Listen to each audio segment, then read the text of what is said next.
unë jam Besnik Krasnisi, jam magjistër i ekonomisë, veteran invalid i luftës të ushtrisë shqiptare të Kosovës. Njëkohësisht jam edhe kryetari i Degës Aleancës në Prizren, edhe jam kandidat nga radhët e Aleancës për Armiqin e Kosovës për deputet në Kuvendin e Republikës Kosovës. Cili ka me qenë prioriteti jot i parë nëse veç zgjidhesh deputet? Po, shqiptare Kosova për fat keq këto 5 vitet e fundit ka shënu shumë regres, shumë fusha, të fillu prej diplomacisë, prej aspektit zhvillimit ekonomik të përgjithshëm, energjisë,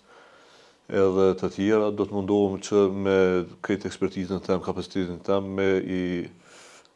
shërby vendit, kryesisht Kuvendit, përmes legjislaturës, ligjeve për me përmirësu jetën e qytetarëve tonë,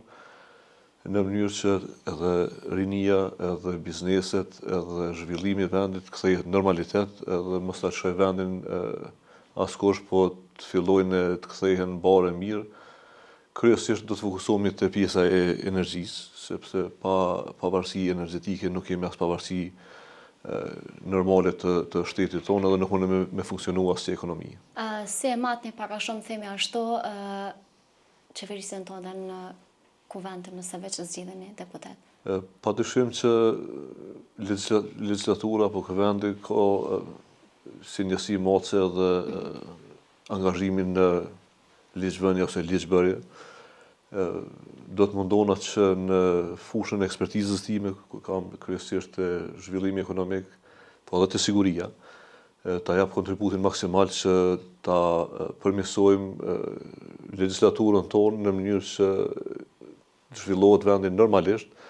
sepse edhe jemi vend i ri, po edhe kemi mangësi, edhe kemi pas edhe regres, sigurisht po flas prej vitit 2019 e këtej, po besoj që me këtë ato që i kam në backgroundin tim si kapacitet profesional, do t'i ofroja mirë e marë për Kuvendin e Republikës Kosovës. Të marë parasysh që shumë të ri, masivisht themi, po largohen nga Kosova. Çka mendoni që është tu e shkaktu? As pari mendoj që fajtor për largimin e të rive është edhe krijimi i pasigurisë nga liderët e vendit, kryesisht ish liderët të cilët e kanë udhëheqë qeverinë e Kosovës këto 5 vite, ju kujtohet që të fillu prej presidentës Zonjës Osmani të ish kryeparlamentari, kryeministri i vendit, vazhdimisht i kanë friksu me një farforme dhe rinin, po edhe investitorët e huaj, duke dhënë deklarata të pamatura, kënë se Kosova është rrethu nga forcat të Serbisë, edhe pritet çdo moment me sulmu, edhe kanë kriju një lloj pasigurie dhe paqartësie. Kjo nuk i shkakton vetëm dëm psikologjik edhe rinisë tonë, po kryesisht e dëmton edhe imazhin tonë në arenën ndërkombëtare, duke i friksu investitorët potencial për me investu kapitalin e tyre këto. Leadershipi i Kosovës duhet me përçu mesazh të qartë se Kosova është liru në 99, falë ushtrisë shqiptare të Kosovës edhe partnerëve tonë aleatëve të NATO-s, edhe unë mund me siguru krejt rinin e Kosovës që Serbia nuk do të ketë asnjë lloj kapaciteti kur më me rreziku fizikisht qenien tonë, edhe i kisha lutë krejt që me qëndru këtu, me fillu, me u zhvillu bashk, edhe me ndërtu vendin e tyre, sepse ata që kanë shku sidomos në kohën e liberalizimit e kanë pasur që pavarësisht bindjeve të tyre që mundën me bënë një jetë më të mirë në vendin e huaj, asnjëherë nuk mundën me gjetë peshën e vet atje sikurse mund me gjetë në Kosovë. Sa i përket qeverisës Albin Kurtit, si e komentoni edhe marrëdhëniet me SBA-n dhe BE-n? Një katastrofë totale në qeverisë, duke filluar nga qeverisja e brendshme, zhvillimi ekonomik, çmimet, energjia, mafia energjetike, që ne kanë potencuar në 2021 në një emision të Jeta Gjara për herë të parë, deri te prishja e raporteve tradicionale tona me partner kryesor që janë Shtetet e Bashkuara të Amerikës, Bashkimi Evropian, NATO e të tjera. Ju kujtohet para sa dite keni dëgjim në publik në Kongresin Amerikan, ku kryesuesi i Kongresit i pyet 3 drejtor kryesor të Departamentit të Shtetit Amerikan për marrëdhëniet e Departamentit të Shtetit Amerikan me Kosovën, kryesisht me ish kryeministrin Kurti, edhe të tret një zëri u shprehen që Albin Kurti është pengesë për me zhvillu politikat amerikane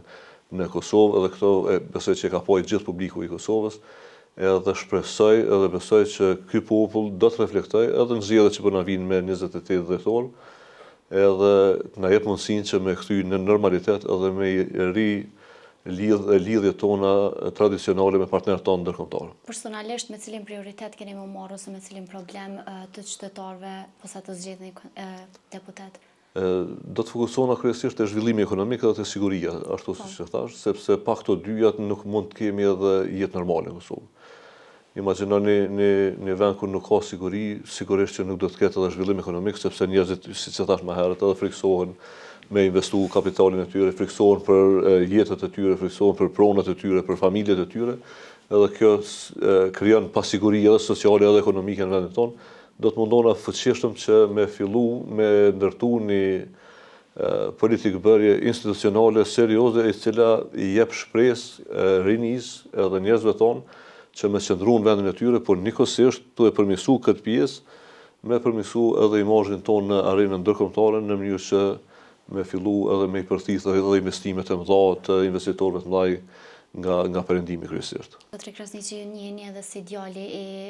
i zhveprimtarit dhe të ish të burgostrit Naim Krasniqi. A është ndoshta kjo arsyeja kryesore që po rreshtoheni pas Ramush Haradinajt në skenën politike? Po, siç e thatë edhe ju, unë vi nga një familje e cila në 55 vite Jugosllavi i ka dhënë mbi 75 vite burg në çështje të politike dhe të avancimit drejtave tona kombëtare këtu në Kosovë. I ndjeri prindi Naimi ka qenë ndër themelues të Frontit të Rezistencës. Për gjithë ata që nuk e dinë, Fronti i Rezistencës është themeluar në vitin 1990 dhe ka qenë organizimi i parë politiko-ushtarak i shqiptarëve të Kosovës, i cili brenda vetes ka pas shumë figura të njohura aty, që filluan nga Hamza Jashari, Adem Jashari, Sokol Dobruna, Mentor Kaçi e të tjerë, dhe në atë përbërje në atë kohë në vitin 1990 me 19 nëntor më saktësisht në Gjakov, në kuvendin themelues të Frontit të Rezistencës, ku baba im ndjer atëherë ishte edhe udhëhec i krahut ushtarak të Frontit të Rezistencës, vëllezërit Shkelzen dhe Luan Haradinaj së bashku me Adem Jasharin ishin përgjegjës për sigurimin e kuvendit, edhe lidhjet tona me familjen Haradinaj fillojnë qysh nga vitet 80-ta, edhe në kohën e Basë Smal Haradinajt, ku edhe gjyshi im ndjer ka qenë bashkëveprimtar me to dhe bashkëvujtës i burgjeve bashkë me Smal Haradinin. Gjitha këto na lidhin krah për krah me familjen Haradinaj edhe me kryetarin Haradinaj, edhe jo rastisht jam pjesë e aleancës, jo rastisht jam krah Ramush Haradinit, edhe besoj që së bashku krah për krah do të shtyjmë proceset e mëdha për Kosovën, ashtu siç e kemi bërë edhe herët, kur ka fillu e gjithë rezistenca për me kriju këtë Kosovë që na sot po e gëzojmë gjithë. Ndoshta ishim dalë pak edhe te ajo pjesa që ti ke qenë edhe ish veteran edhe ish luftëtar i UÇK-s. Çu komenton atë periudhë, sa ka qenë e vështirë për ty? Realisht në arrestimin e dytë të Naimit, të babës tim ndjer,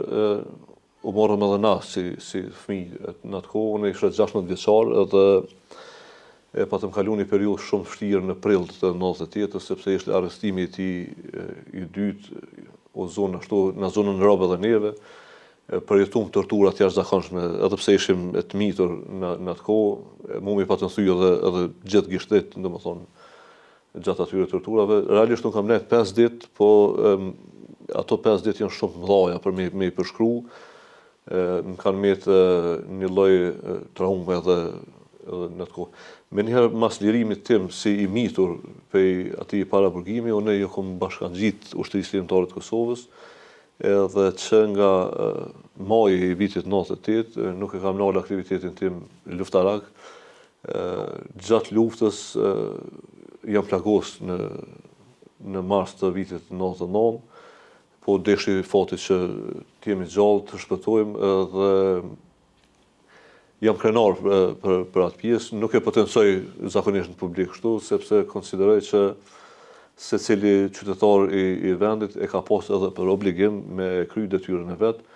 Unë edhe pse isha 17 vjeçar në atë kohë, besoj që me moshën time edhe me pjekurinë time të asaj kohë kam bërë as sa kam ditë, as sa kam mujtë për me shliru vendin. Po kthehemi pak te zgjedhjet. Cili është mesazhi juaj për qytetarët në 28 dhjetor? du me u lidh shkurt nëse më lejohet për me u drejtu me një porosi, por du me tregu një ngjarje